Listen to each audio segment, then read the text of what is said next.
E aí, sabadão, sabadão, sabadão. Não sei se a minha internet tá 100%, porque na hora de começar, imagina, deu um pico de luz aqui, faltou luz na cidade e a internet zoou. Então vamos ver se o 4G hoje me segura aqui. Rita, seja bem-vinda, direto de São Paulo. Se o meu som estiver bem, Rita, digita aqui no chat para mim, se tá me ouvindo bem, se minha imagem está boa, porque eu tô fazendo os testes aqui, tá boa? Ótimo, muito bom, muito bom. Vamos ver se a minha convidada daqui a pouquinho ela já entra. Dedo, coração, Denise, direto de Sampa, amor. Ela que trabalhou com a gente, viu, Rita? Denise é da época do Bradesco também.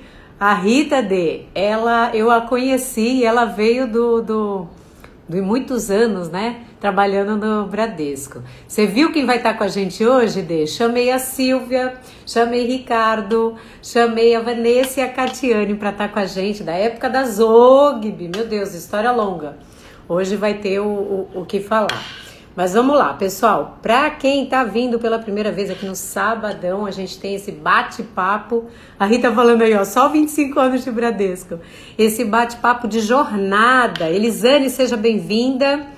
Tem também aqui Gonçalvesiene. Eu não sei o teu nome, digita aí para mim que eu não tô reconhecendo pelo Instagram. Trabalha no Bradesco há 22 anos? Uau! Tô vendo que hoje vai ser uma jornada bradesquina aqui hoje, né? Quem não sente saudades? Mas eu tenho muita gratidão pelo Bradesco, foram 7 anos. Iene também do Bradesco? Ah, show de bola, Iene, agora eu te reconheci. Essa jornada de Bradesco foi um aprendizado, gente, mas tão grande, tão grande, tão grande. Eu lembro que eu estava no Banco do Brasil, na ABB, na Associação Atlética Banco do Brasil, meu primeiro emprego em São Paulo, logo que eu cheguei, com quantos anos eu tinha, gente? 23 anos, alguma coisa assim, muito tempo. E aí eu resolvi mudar de emprego, fui selecionada na Zogby, né, na financeira Zogby, isso no ano de 2003, em São Paulo. 3 meses depois, bem no período da minha experiência, o Bradesco compra a operação da financeira Zogby. E aí, nossa, a família ficou desesperada, né? Que eu ia ser demitida, que ia ter corte. Zat, querido, seja muito bem-vindo. E eu fiquei naquela, né? Mas, gente, quando a gente faz com amor, com carinho, sabe? Com o esforço mesmo, o negócio vibra. Porque da Zogby inteirinha, nós éramos em 4 pessoas no departamento de marketing e ficamos todos. Nós é que fomos saindo ao longo do tempo, né? E eu falei, não, eu vou ficar pouco tempo no Bradesco, não vou ficar muito tempo, vou ficar só 3 meses, 6 meses, no máximo 1 ano. Fiquei 7, 7 anos e fiz muitos amigos queridos, que até hoje, Denise é uma delas, a gente se conheceu no departamento de marketing e temos uma história linda, cada vez que a gente se encontra, a gente se emociona muito, muito mesmo. Gente, cadê minha convidada, hein? Será que ela esqueceu? Eu tô aqui falando, né? Tô vendo se ela já entrou, mas ela não entrou ainda não, viu? Uai, o que aconteceu com a Sandra? Será que foi internet? Porque aqui no sul deu um pico, eu tô no 4G, por enquanto tá segurando bem. Mas eu vou falando aqui da trajetória. Só que engraçado que quando eu fui selecionada, né, na Zogby, quem fez a entrevista comigo foi ela.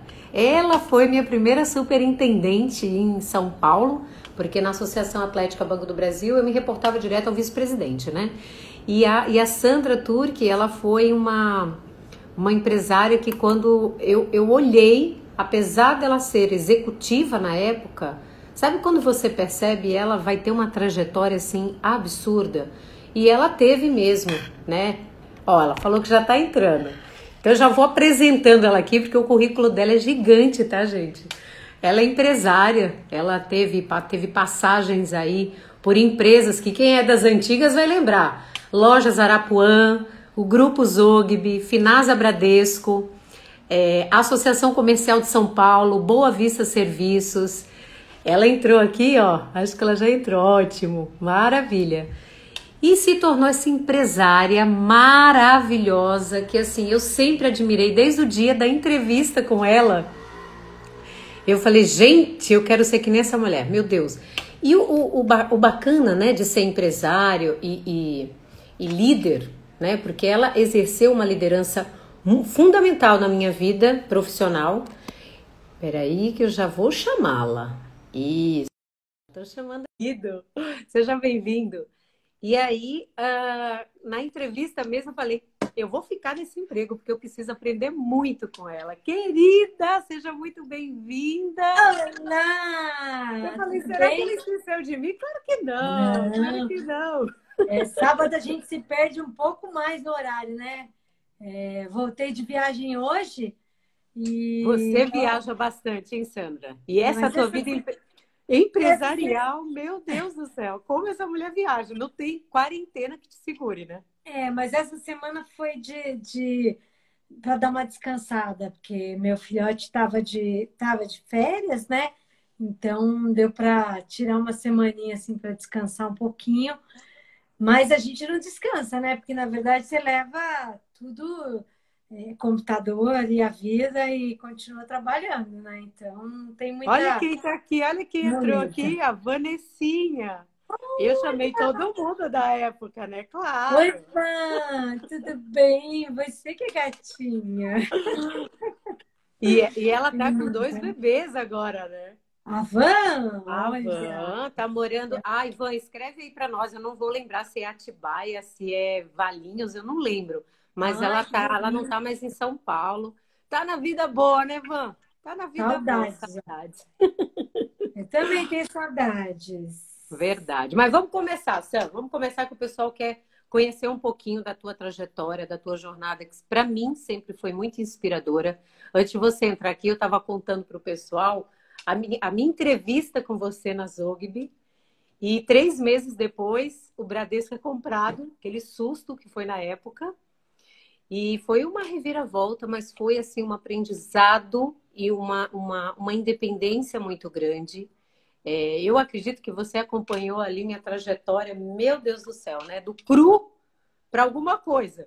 Porque só o tempo ali foi trazendo para gente uma bagagem, uma experiência muito grande. Danilo, querido, beijo para você em São Paulo, viu? Bom, Sam, você tem boa conta pra memória, gente. né, Lili? Ah, Você tem boa memória para lembrar da entrevista, né, menina? lembro, na mesa redonda, eu cheguei, Ah, você fez a. Lembro tudo, tudo. Não vou lembrar o detalhe da roupa, tá? Porque daí é demais. Aí é pedir demais. Mas eu lembro a posição que eu estava sentadinha no nosso quadradinho, que era ali do marketing da Zogby. E que quando eu legal. saí dali, eu falei, eu vou ficar aqui. Ela vai me aprovar. Não sei os bastidores, tá? Mas de mim, eu falei, eu quero muito trabalhar com ela, eu quero aprender. E foi para mim uma vitória muito grande. Para mim que saí aqui de Santa Catarina, fui para São Paulo. A gente sabe que quando a gente chega em São Paulo né, meu Deus, matando um leão por dia. E para mim foi uma grande universidade. Primeiro, ter trabalhado contigo.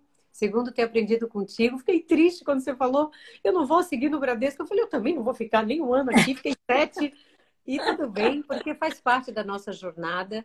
E eu sempre entendi que grandes líderes, eles vão passando, formando novos líderes e pegando novos desafios. E quando você falou que estava empreendendo e fundou a Digitalents, eu falei, uau, que massa!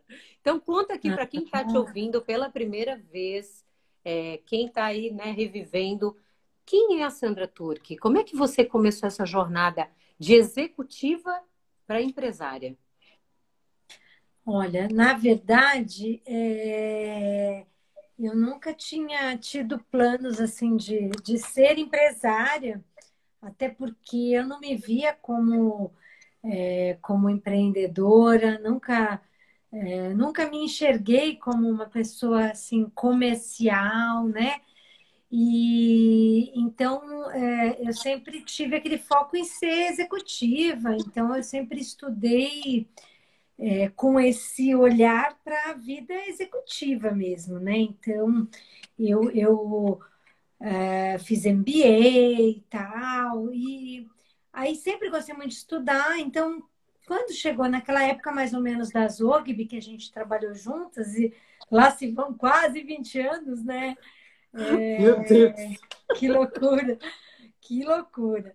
eu falei, não quero mais estudar, eu quero passar para o lado de lá, eu quero dar aula. E aí foi só abrir a boca e comecei a, né, eu fui convidada e não parei mais, né? Então, por que que eu falo desse lado de dar aula? Porque esse lado acabou sendo super importante para esse outro passo futuro de empreender. Porque, assim, eu tinha sempre esse dilema, né? Será que a gente nasce empreendedor? Ou será que a gente consegue aprender a ser empreendedor, a gente se transforma em empreendedor, né? E aí, quando eu saí do mundo corporativo, quando meu filho nasceu em 2011, eu até tive algumas propostas para voltar para o mercado, mas eu estava muito decepcionada, né, com o mundo corporativo, como eu falo, né? Eu acho que deu, sabe, assim, aquela coisa tipo, deu meu limite, né? E aí essa coisa de ter começado a dar aula lá há 20 anos foi super importante para essa fusão aí dessa nova carreira, né? Porque eu falo que a gente é mal acostumado a pensar em carreira e a gente tem que pensar em carreiras, né? Quando a gente tá no mundo profissional, a gente tem que pensar em carreiras. Então, a gente provavelmente não vai ter uma única carreira para a vida inteira. Então, de repente, eu me vi startando uma nova carreira como empreendedora e aí juntando todos os pontos, né? Quer dizer, aquela coisa de ter sido executiva, de ter tido um aprendizado político em determinadas organizações, é, te juntei com essa carreira de professor, né, de dar aula. Então, isso tudo meio que foi se fundindo e fazendo sentido quando eu resolvi, então, empreender. Isso em 2011, 2012, por aí, né? E aí, Naquela época da Zogby, você já dava aula na ESPM. tinha acabado de começar a dar aulas na SPM, eu entrei na SPM em 2001. Foi bem nessa transição, quando eu saí da Arapuã e fui para o Grupo Zogby, e simultaneamente comecei a dar aula, e aí dou aula até hoje, né, em várias escolas, né? SPM é sempre uma escola aí do meu coração, estou lá, dei aula na FGV, dei aula no INSPER, dou aula na Sampol, coordeno 2 MBAs na Faculdade Forte aqui de São Paulo. E então essa coisa de compartilhar conhecimento acabou fazendo parte aí da minha vida e dessa plantação para ir para essa segunda carreira, né? E essa segunda carreira, ela aconteceu primeiro você querendo ter a tua empresa, porque ela tem um mix. Eu quero até que você diga qual que foi a concepção dentro da tua empresa, a Digitalents. O que que é a Digitalents? Qual é a proposta da Digitalents? Ou foi o mercado digital que te despontou, dando aulas, que você conseguiu enxergar algo muito antes do que veio surgir depois, né? Olha, tudo junto e misturado, Lili, porque. Ai, estou batendo o pé aqui na minha luz, desculpa. Tudo junto e misturado, porque o que que acontece, né? Eu tinha tido uma primeira experiência com o mundo digital lá na Arapuã, já em 97, que eu criei os primeiros e-commerces do Brasil, sem nem saber do que se tratava direito, porque eu nunca tinha entrado na internet e de repente recebi essa missão, né, de criar esse e-commerce. E a gente falava assim, né? Entrar na internet. Não tinha nem esse papo de digital, etc. E aí, depois disso, na Zogby, a gente teve um contato um pouco menor naquela época, porque teve aquele bug do milênio e tal, teve um crash da bolha da internet, então as coisas acalmaram um pouco. E depois de um tempo, eu comecei a utilizar muito essa questão do digital no meu dia a dia, né? Ó, tem uma pessoa que está fazendo o A curso Drica, né? Um escrever com a beijo, gente. Drica, que linda. Opa, que maravilha! Muito obrigada, Drica. E aí, assim, eu comecei a atuar como cliente, né? Tipo, usando muitas as estratégias digitais, porque aí quando eu saí da Zogby, que foi comprada pelo Bradesco, eu acabei indo trabalhar como executiva na FGV. Já em 2004, 2005, a gente utilizava bastante o digital como uma das melhores formas de atrair alunos, né? E eu fiquei na FGV como executiva até 2008. Aí, quando eu fui para a Associação Comercial de São Paulo, eu implantei um programa de aceleração de e-commerce para as pequenas e médias empresas, né, a partir de 2008. Aí eu comecei com o meu blog, eu escrevia muito, porque eu não tinha filho ainda, né? Quando você tem filho, você já não tem mais tempo. Então, eu escrevia muito. Aí, do meu blog surgiu a ideia de fazer um livro, que foi esse livro que, por acaso, eu tenho aqui para mostrar para vocês, né? E aí surgiu a ideia do livro, aí eu comecei a dar os cursos de marketing digital na SPM em 2008, tudo por aí. Mas, assim, não tinha nenhum projeto ainda de virar empresária. Eu fui fazendo isso como carreira paralela. Então, eu trabalhava na GV, depois eu trabalhava na Associação Comercial, depois na Boa Vista, e sempre, então, dando aula, fazendo blog, escrevendo e compartilhando já, porque eu gostava muito de compartilhar sobre esse tema, e aí isso foi crescendo, foi crescendo. Aí, quando eu saí do mundo corporativo em 2011, como eu estava falando, eu não quis mais voltar, e aí veio já tinha vindo essa inspiração, então, de fazer algumas parcerias. Aí, se tem muita dúvida, porque não é um processo que é assim, ó, tá?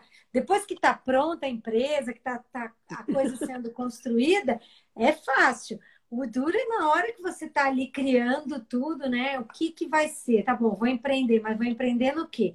Vou montar uma franquia ou vou montar alguma coisa ligada à minha área de estudo, né? E aí que eu percebi que, assim, existiam algumas demandas não preenchidas aí no mercado com relação a essa parte de digital, né? E depois eu fui descobrindo que, na verdade, as lacunas eram maiores ainda do que eu via. E aí eu estava dando um curso, então eu já estava ainda nessa trilha de montar uma consultoria que tivesse também treinamento, que é um caminho muito usual para quem começa a dar aula, né?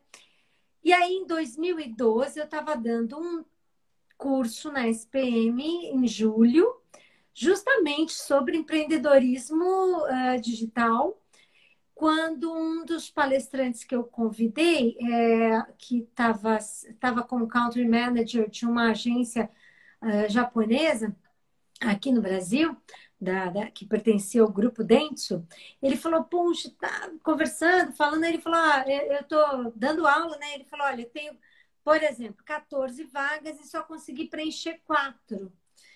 E naquela hora me veio essa inspiração de ter também um outro pilar, além da consultoria e do treinamento, ter também esse pilar relacionado aí a parte de talentos, a parte de hunting, né?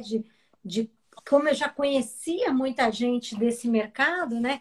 De fazer essa ponte entre as empresas que precisavam de profissionais e achar esses profissionais adequados, né?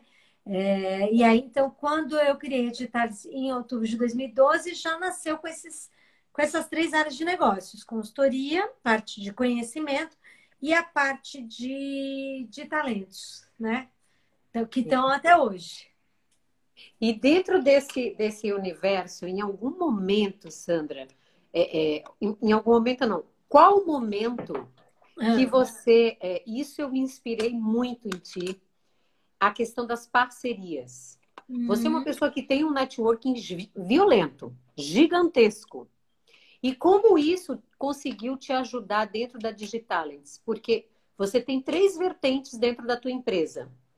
E no curso, o fato de você trazer novidades de profissionais tão gabaritados quanto você, isso ajudou muito dentro sim. do mercado digital. o que que você diria para o pessoal que está aqui, que é empreendedor, que pensa em empreender? Como é que isso ajuda? Até onde atrapalha? Até onde a pessoa, não, isso é meu, eu não vou compartilhar, eu não vou dividir. Como é que você lida com isso? Porque eu nunca percebi isso em ti. Você tem um conhecimento super vasto, você faz alianças e tem um network super tranquilo e navega muito bem dentro da tua empresa. Olha, eu acho que assim, essa coisa do networking, ela sempre foi muito natural para mim, assim, acho que é uma coisa que eu nasci com essa conectividade, assim, né? Eu sempre gostei de conhecer gente nova, de entender o que as pessoas fazem, né? Assim, não necessariamente com interesse, é, tipo, um interesse focado em aquilo gerar algum benefício, em algum negócio. Então, quando eu faço, inclusive nas minhas aulas, eu comento muito com os meus alunos a importância de você construir uma rede, né? Uma network sólida, porque isso vai sim te ajudar em muitos momentos. Tem um grande amigo meu que também sempre fala muito isso, que é o Romeu Buzarello, a gente concorda muito nisso. Então a gente fala que tão importante, ele fala, né, que tão importante quanto a hora aula é a hora bar, porque é onde você constrói. E eu vou ter que ser muito honesta, muito sincera. Na verdade, eu falei que isso era natural para mim, mas isso é a forma como eu me vejo hoje, né? Na verdade, no começo da minha carreira, isso não era algo tão natural. Não, eu não, na verdade, não nasci com isso. Eu acho que eu fui desenvolvendo. Oi, Hiro! Ele falou que foi meu aluno aí na Com School. Legal, e-commerce school, né? No começo da minha carreira, eu era muito, assim, focada só no técnico, no trabalho e em entregar o meu melhor e tal. Tanto que eu era considerada uma pessoa difícil, assim, uma crica mesmo, porque é, é, eu fazia o meu trabalho e tal, mas eu não estava muito preocupada com essa questão é, é, com essa questão de como que eu construo relacionamentos, né? E aí, com o passar do tempo, eu nem sei direito em que momentos, né, isso foi se construindo e se tornando algo tão importante para essa segunda carreira que eu estava falando. Porque quando você pode muito bem fazer tudo sozinho, né? Mas não é o meu formato. Eu respeito, porque nessa área acadêmica tem muitos professores que têm esse perfil exatamente, assim, de ser uma coisa muito solitária, né? Isso eu tive bastante contato com pessoas tanto assim com esse perfil, tanto na FGV como na ESPM, né? Mas eu nunca tive esse jeitão de, por exemplo, essa coisa de só eu dou aula, só eu, né? Só eu colho. Eu sempre curti essa coisa desde o início, quando eu comecei a dar aula lá na SPM em 2008, nos cursos de férias, eu sempre curti esse modelo de a gente convidar pessoas que são experts em determinado tema e dar palco para as pessoas e deixar as pessoas brilharem também, porque eu acho que eu não vejo como concorrente, eu acho que, na verdade, o mercado precisa de gente boa e generosa, que é uma palavra que eu também falo, muitos meus alunos aí sabem que eu friso muito essa questão da generosidade, né? Então, eu acho que a gente tem que realmente compartilhar, tem que dar esse espaço. E eu acho que isso acaba virando uma coisa natural, porque você dá espaço, aí em outro momento vem uma pessoa que quer conversar com você sobre a carreira dela, eu converso, eu atendo. Aí em outro momento você precisa de uma pessoa especializada em tal tema para te dar uma ajuda, porque a gente não é especializado em tudo. E nem quero ser, porque eu acho que isso deve ser muito chato, né? Eu prefiro ser especializada em networking, em conhecer gente boa e formar essas redes, né? E hoje é justamente isso que é a grande tendência do mercado, você trabalhar de forma muito colaborativa, muito integrada, muito né, numa parceria super positiva, né, para todo mundo. Então é nisso que eu acredito, Liege. É isso. Mas você não teve, diferentemente. acredito eu, diferente de mim, eu tinha um networking pequenininho, quase zero. Quando eu comecei, eu tive muito medo de empreender. Quem me conhece aqui sabe, tive muito medo. Primeiro, porque eu não me achava capaz, de Ai, sim, empreender sozinha. E eu falava, sim. meu Deus, eu vou fazer o quê? Eu sempre Eu trabalhei também para não. os outros. Eu também não me via como capaz. Isso mesmo. E aí, quando eu comecei a empreender, uma pessoa que me inspirou demais, ele não está aqui, mas eu sempre falo isso para ele. Falei, sabe quem me inspirou muito? O meu irmão. Porque o meu Hum, irmão da família foi aquele que foi dado para nada. Não dava para nada, não estudava, não fazia nada, tal, tal, tal. E ele falou, não, eu vou empreender, vou trabalhar para mim. Porque ele não se encaixava nos modelos, na estrutura que a gente conhece sim, hoje. E ele é um grande exemplo. Eu falei, bem, se ele, que não dava para nada, conseguiu, deixa eu tá tentar para vendo? ver se vai. E comecei. E no meu início, eu estou empreendendo há 4 anos. No meu início, eu percebi que eu tive que formar todo o meu networking. Porque meu networking não existia, Sam. Não existia. Uhum. E aí eu vi a diferença do meu network de hoje para 4 anos atrás é absurdo.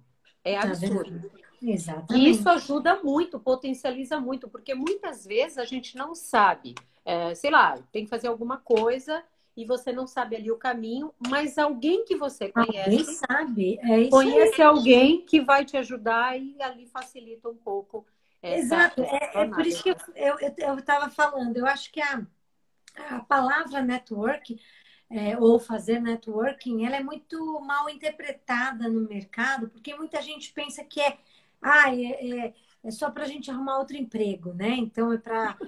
Aí as pessoas vão fazer networking quando se veem desesperadas, com uma necessidade específica, por exemplo, de arrumar um outro emprego.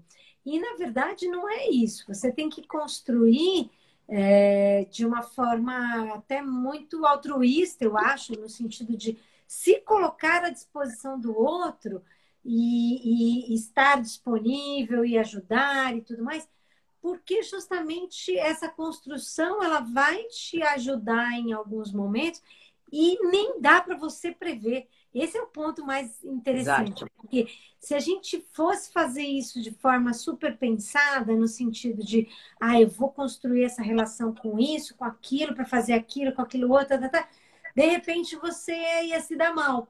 E o mais interessante, na verdade, é quando você constrói sem ter essa demanda, essa expectativa imediata, porque você vai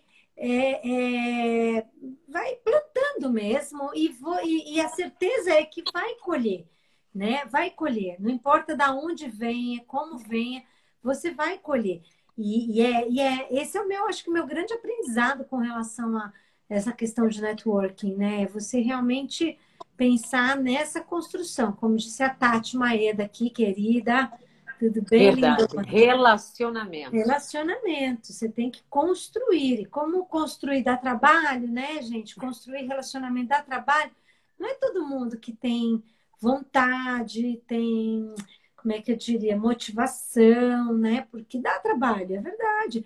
Eu falo, almoça com um, toma cafezinho com outro. Agora a gente faz live, né? Porque antes a gente toma cafezinho, né? A gente agora a gente faz networking assim, por faz call, faz café virtual, happy hour virtual, né?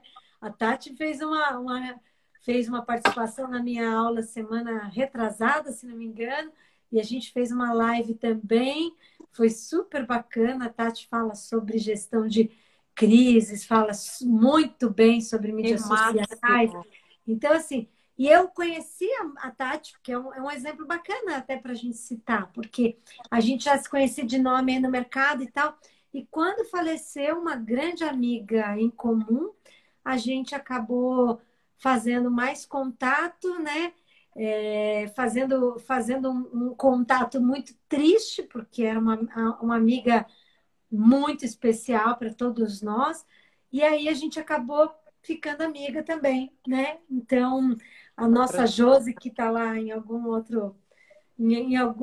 outra dimensão, com certeza juntou, ampliou ainda mais, né?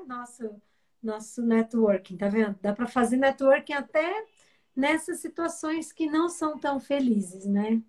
Verdade. Vamos falar de um outro assunto, dos teus dois filhos. O primeiro filho biológico e o filho livro. Qual Ah, foi a ideia do livro? Qual foi a ideia de escrever um livro, Sam? Porque olha, o mundo acadêmico pode até te despertado isso, mas a gente sempre escuta, né? Tem que escrever um livro.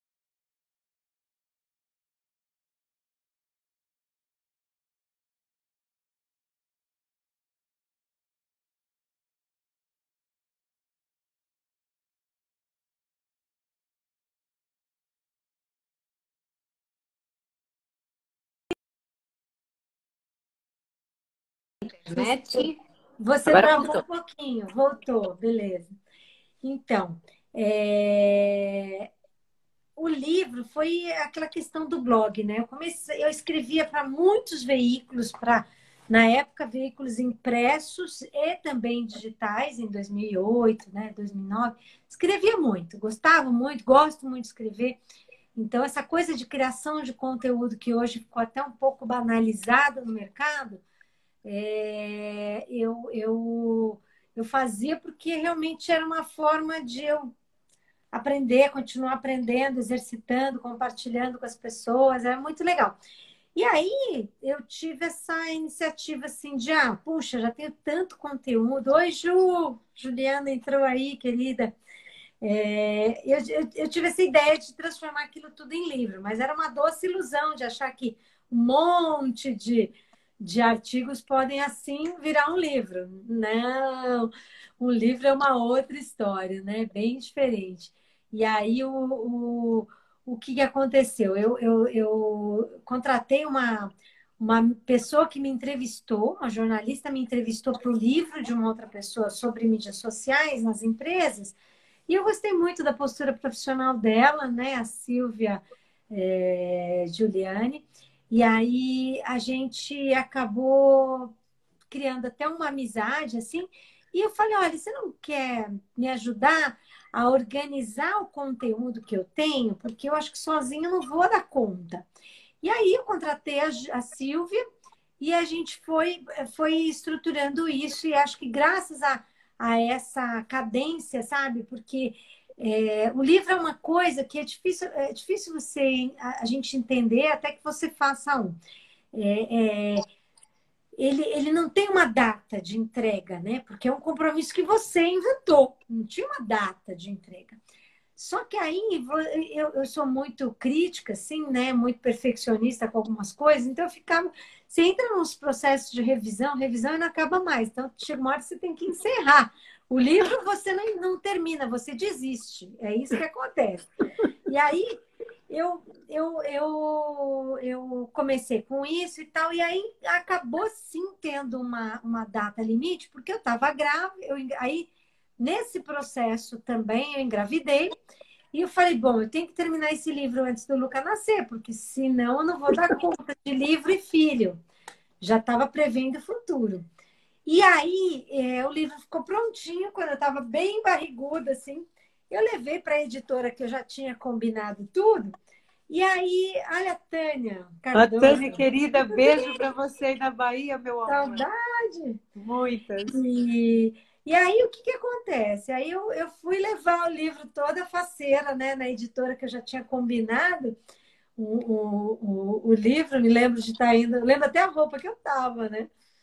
E aí o cara depois me deu. Aí, meu filho, aí eu entreguei o livro, meu filho nasceu. E aí, depois de um tempo, eu cobrei um retorno, e aí eles falaram: olha, na verdade, seu livro não é muito a nossa linha editorial. Ele é um livro que tem uma característica mais técnica e tal.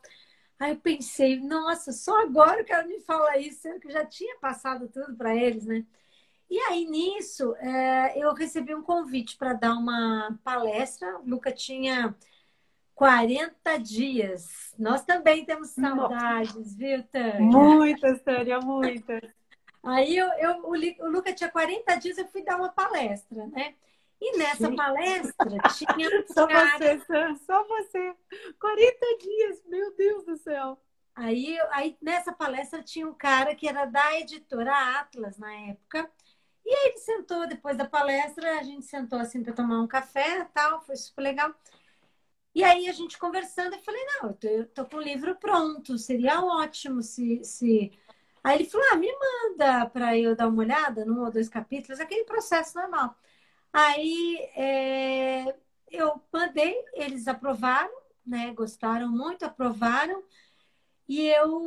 Só que aí entra num outro processo de refação praticamente do livro, porque a editora X tem regras diferentes da editora Y.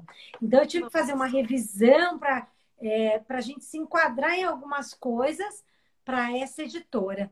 Nisso levou um ano para o livro sair, porque entrou em revisão nossa e revisão da editora. Então, quando o Luca fez um ano, quer dizer, exatamente um ano depois, em abril de 2012, aí o livro foi lançado. Então, na verdade, era para o livro ter sido meu primeiro filho, mas acabou que o Luca foi o primeiro, o livro foi o segundo, e a de Talents foi o terceiro, porque eu lancei o livro em abril de 2012, o Luca nasceu em abril de 2011, e eu criei de Talents, ela tem a data inaugural em outubro de 2012, né? Então, é o meu 8 anos. terceiro filho. Então, o Luca está com 9 e pouco, o livro está com 8 e pouco, já saiu a segunda edição em 2018, né? Já estou trabalhando na terceira, e a de Talents vai fazer 8 em outubro. Uau, e o tempo passa Uma voando. loucura, Porque uma agora eu loucura. tomei um susto, porque em 2012 você me convidou para trabalhar contigo num dos cursos da SPM, que estava com o Romeu e etc. E eu lembro de uma frase que você falou do teu livro. Você falou, gente, Ah, não paro de revisar meu livro, não paro de revisar meu livro. E eu gravei aquilo, eu falei, gente, deve dar um ah, trabalhão escrever um livro. é isso Ela aí. está falando, é porque deve estar dando um É, trabalhão. Sam, deixa eu exato. te fazer uma pergunta. Dentro dessa jornada de 8 anos da Digitalents, quais foram assim? Não sei se dá para enumerar ou escolher.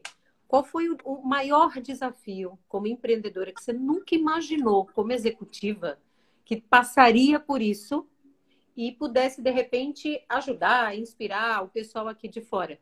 Porque sinceramente, quando eu começo a pensar na minha trajetória empreendedora, eu só fico assim, gente, como empregada, eu imaginaria passar por tudo isso? E ninguém conta, você vive. Qual foi o teu maior desafio? Então, olha, eu acho que assim, tem vários, tem muitos, né? Eu acho que assim, a gente desenvolver a. Eu já tinha uma boa aptidão financeira, embora eu seja de marketing, eu já tinha uma boa aptidão financeira. Isso é fundamental para você empreender, né? Ter uma habilidade aí financeira. Então, eu sempre fui muito pé no chão com esse lado das finanças, com o lado de investimentos. E eu acho que isso é uma coisa que aprendi com meu pai, né? Agora, eu acho que o maior desafio que demanda assim maior resiliência de todas, como disse a Tati aí, falou que eu sou resiliente, né, Tati? Aprendi a ser com a relação às pessoas, porque você vê, eu já tinha uma posição de liderança há 20 anos quando a gente trabalhou, só que o mercado vai mudando, né? As nossas equipes vão mudando, o perfil, o tipo, o jeito, as pessoas vão mudando. E se você não se atualizar, você simplesmente não consegue mais liderar. Esse é um ponto.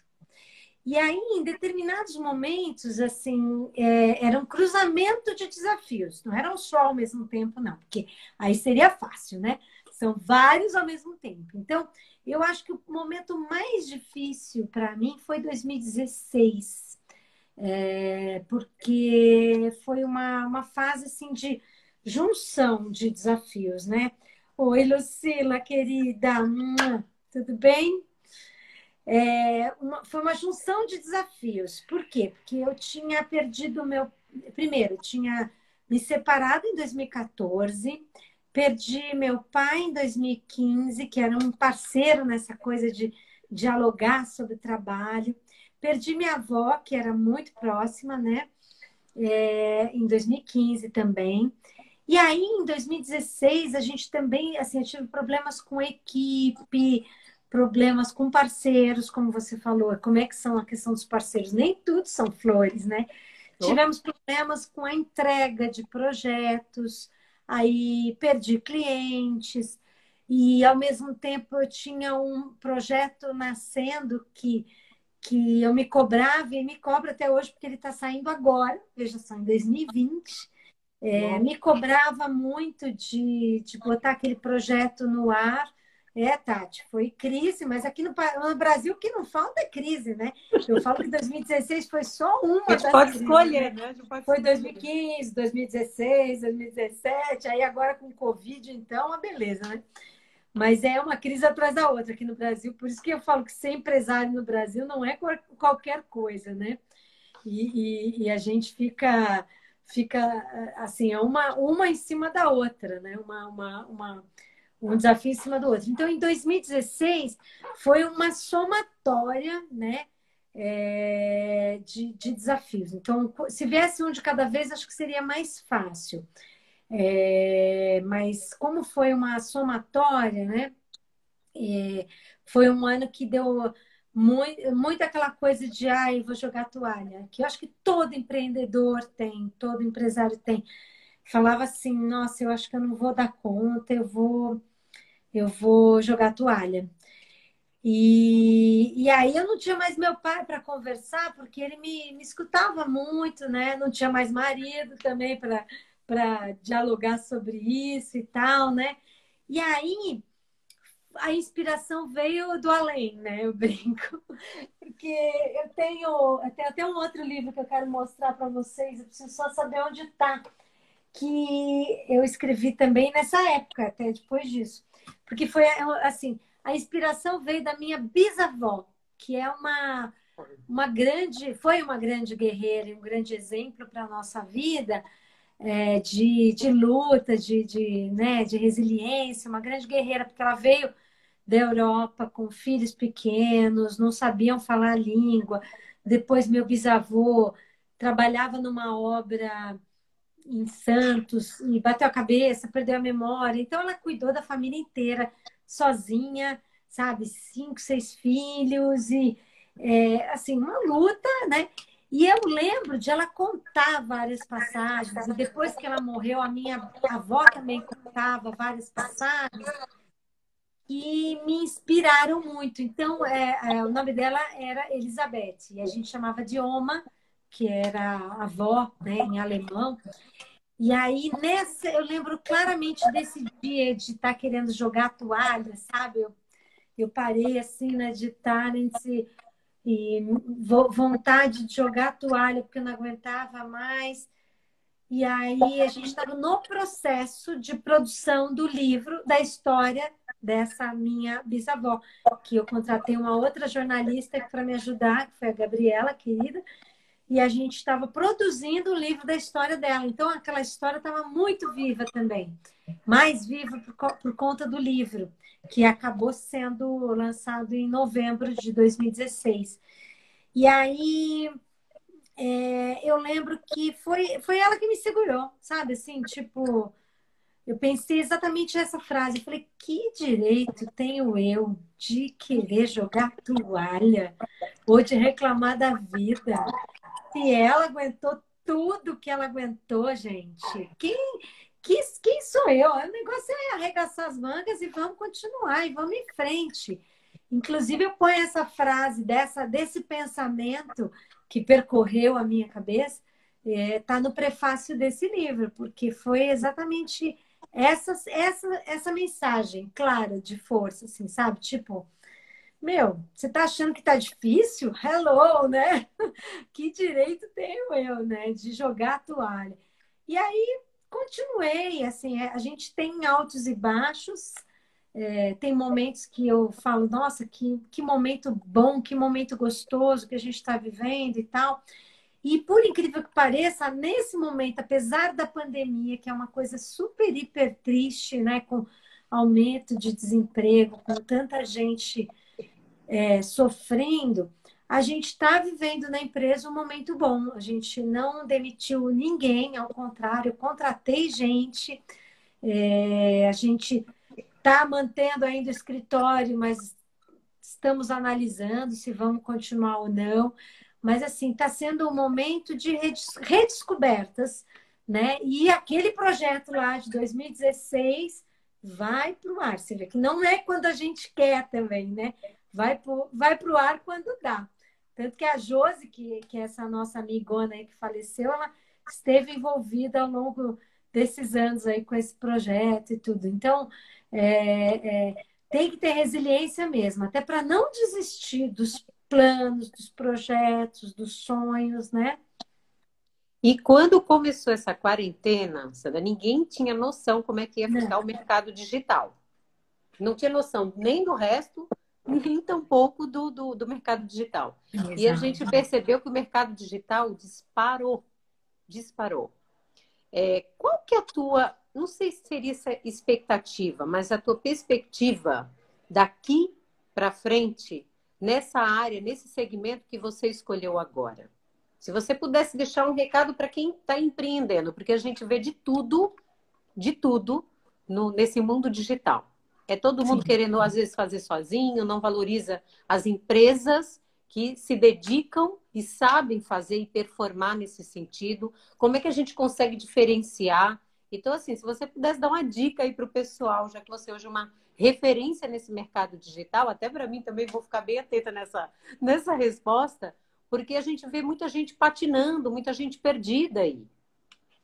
Olha, Liege, primeiro quero agradecer aí a Lucila e a Tânia que falaram palavras tão queridas, tão bonitas. Beijo, minhas queridas.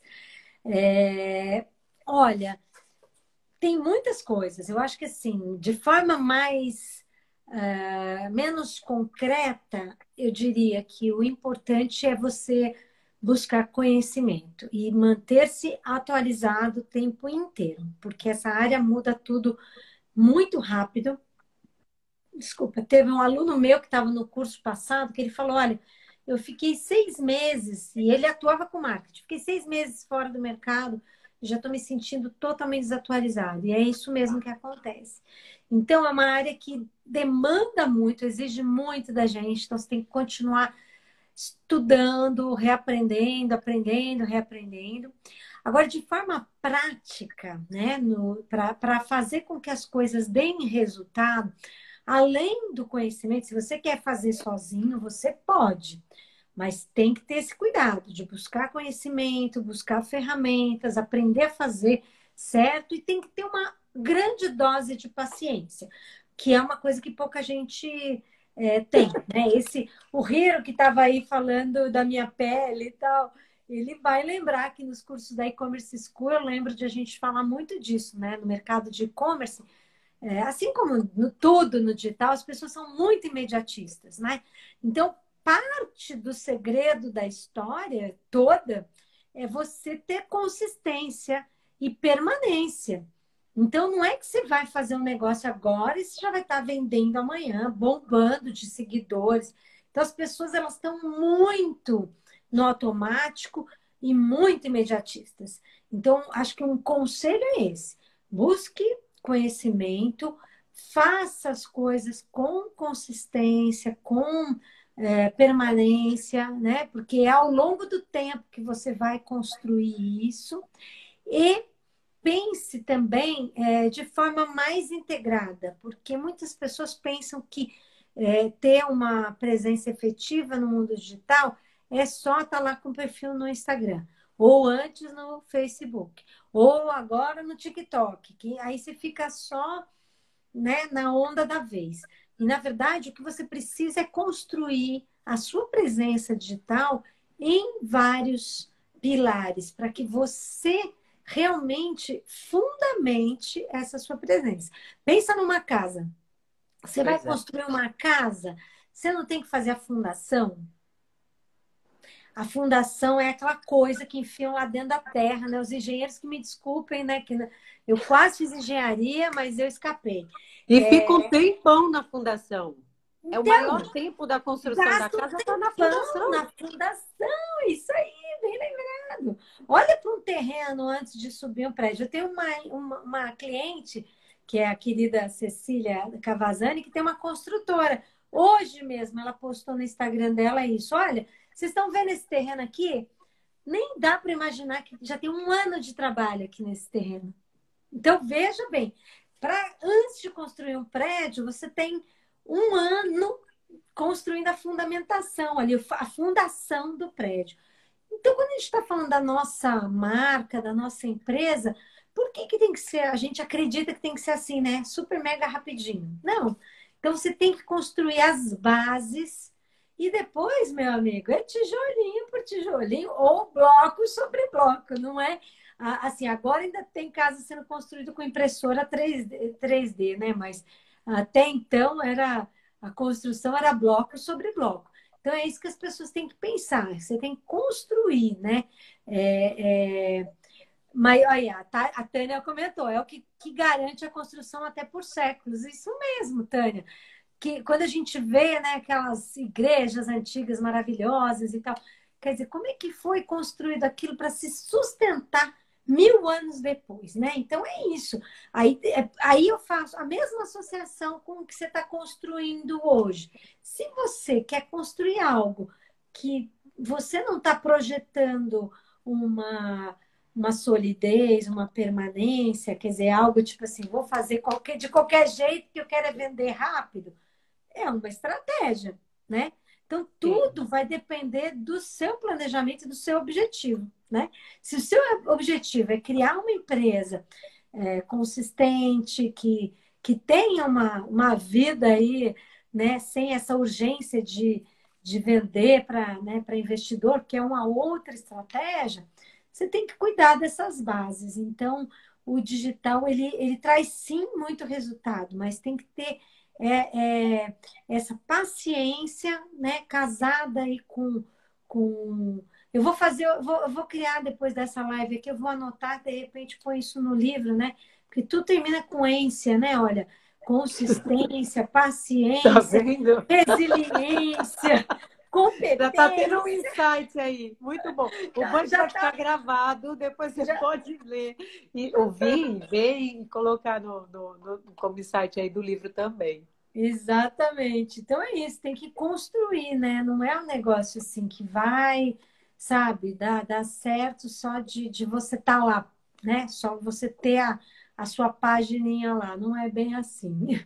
Muito boa, muito boa. Sam, parece que o tempo está voando, daqui a pouco o reloginho vai nos avisar. É, Eu queria fazer muito mais perguntas, porque a gente tem muito conteúdo, mas eu quero que você deixe aqui uma reflexão. O que que essa quarentena significou para você como ser humano, como empreendedora, como mãe, como filha, né? O que que isso tudo representou para você e o que que você poderia deixar aqui de mensagem para todos nós? Quem está assistindo, quem vai assistir, porque eu quero já fazer aqui meus agradecimentos antes que eu seja cortada. Você e a Tânia foram grandes líderes que eu tive na minha vida, que me inspirou demais nos meus 14 anos em São Paulo. E olha, isso me permeou ao longo do tempo para que eu pudesse hoje construir aí uma nova história. Então eu sou muito grata, para mim assim uma alegria enorme compartilhar essa live com você. Você como ser humano sempre me passou muito isso nas frases, no jeito de se vestir, no jeito de conversar, no jeito de rir, a tua postura. Então assim, muitas vezes nós inspiramos pessoas sem saber. Não sei se em algum momento eu disse isso para você e faço dessas palavras as mesmas para Tânia. A relação foi construída e uma amizade ficou. Vai se passar sim, tempos, vai saber se daqui a 10 anos, 15 anos, não sabemos. Mas ficou um laço muito importante. sim, Então, o empreender também é isso, é a gente inspirar e muito dessa relação empreendedora, essa parceria, às vezes duram menos tempo, outras duram mais tempo, mas a gente inspira muita gente.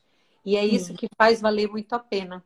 é Então, eu vou deixar verdade. agora para você concluir aqui para nós essa tua mensagem linda. Muito, super obrigada. Olha, Denise está dizendo aí, está Denise é um emocionada amor, saudade dele. e saudosa. Que legal. Olha, eu acho que essa pandemia, né, ela veio, né, de certa forma, trabalhar um pouco mais ainda esses ênsias que a gente acabou de falar, né? a paciência, a resiliência, né? Porque, olha, com um filho de 9 anos estudando em casa e eu tendo que trabalhar mantendo a equipe de casa, dando aula de casa. É, eu cuido da minha mãe, que minha mãe mora comigo também, né? Então, acho que veio para a gente, talvez, até testar um pouco os nossos limites e ver até onde a gente consegue ir, né?